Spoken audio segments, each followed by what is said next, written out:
Hi everyone, I hope you guys are having a great semester. This evening I want to talk to you about my case presentation and a recent Ages and Stages questionnaire I did for a 24-month-old little girl. A couple weeks ago I went to the family's home and presented the ASQ with the mom and told her it was an opportunity for us to get a little better understanding where the family was and their needs, as well as where their little daughter's development was. Routinely throughout the visit, the mom and daughter demonstrated a secure attachment.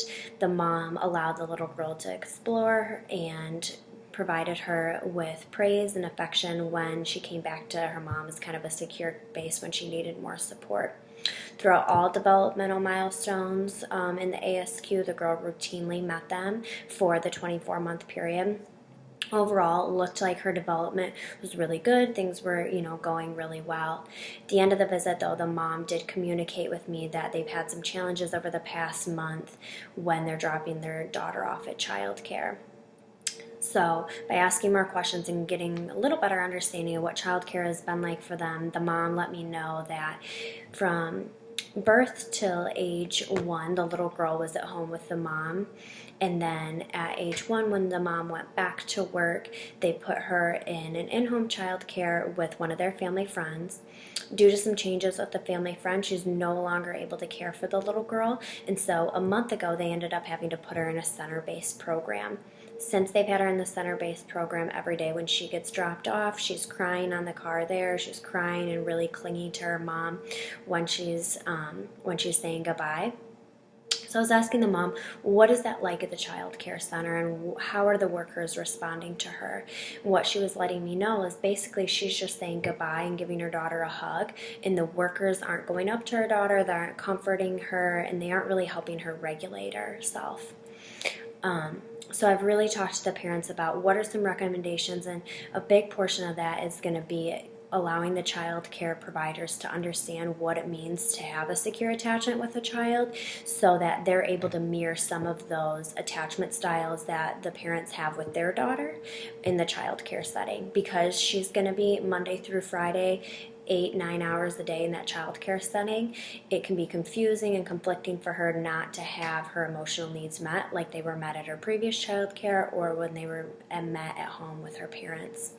So on top of doing some recommendation of kind of the parents advocating of what that parenting style is for them at home and what works well with their daughter, also understanding that their daughter is going to need assistance right now and being able to emotionally regulate herself in order to create that security. Without her being able to have that secure attachment and the safety within the child care center, it's going to be really challenging for her to be able to continue to regulate herself and then to continue to meet developmental milestones such as exploration in the classroom. Overall, I think an ASQ worked well for this family.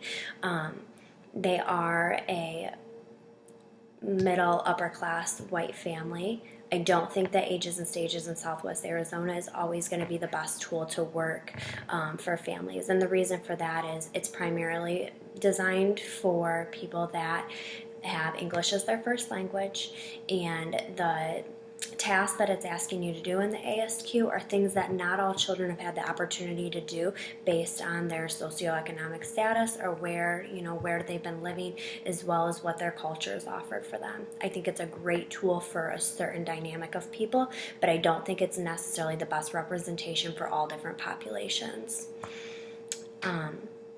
Overall, I think with the family I was working at, a strong tool that's been helpful is to be able to have an understanding of really what is early childhood mental health. Without having that knowledge, I don't think that we would be able to look at the types of attachment that child has at home, things in relation to regulation, and what that looks like in her child care setting. I also think it's an opportunity for the parents to be able to use their knowledge of what infant mental health is to advocate for their child's needs in a school-based program, and also so that those workers can provide their child with her emotional needs.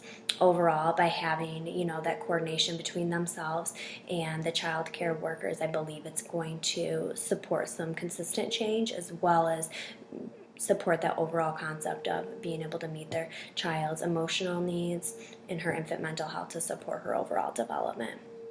Thank you.